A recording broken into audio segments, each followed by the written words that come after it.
Le téléphone portable, accessoire indispensable dans la lutte contre l'épidémie. Pour se déplacer n'importe où en Chine, il est désormais obligatoire de présenter ce QR code santé. Pour entrer dans ce centre commercial à Pékin, il doit être vert, ce qui signifie que l'on ne s'est pas rendu dans des zones de quarantaine ni fréquenté de personnes malades.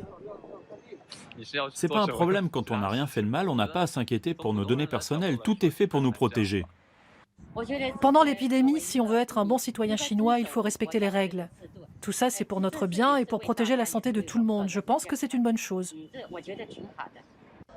Déjà 900 millions de Chinois l'utilisent. Mademoiselle Wang doit tous les jours valider son identité numérique avant d'aller travailler. Des citoyens sous très haute surveillance tracés dans leur vie professionnelle et privée. Une grande partie d'entre eux semblent adhérer sans sourciller. Nos clients comme moi devront scanner notre QR code et le présenter au gardien. S'il est vert, alors ça veut dire que l'on peut entrer, mais il faut en plus s'enregistrer avec sa carte d'identité à l'accueil. Les vigiles de notre quartier sont très stricts avec ça. Pour venir ici, je dois donner mon code qui est hébergé sur l'application de ma banque en ligne. Quand je me suis enregistrée sur le site, j'ai dit que j'étais d'accord pour donner mes informations personnelles. De toute façon, c'est une banque, donc je pense que c'est en sécurité.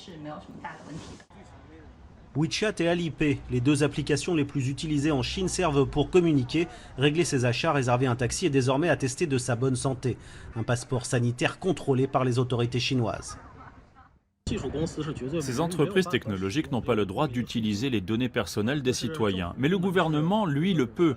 Plusieurs agences officielles ont le droit d'accéder à toutes nos données et de les croiser. C'est même dans la loi.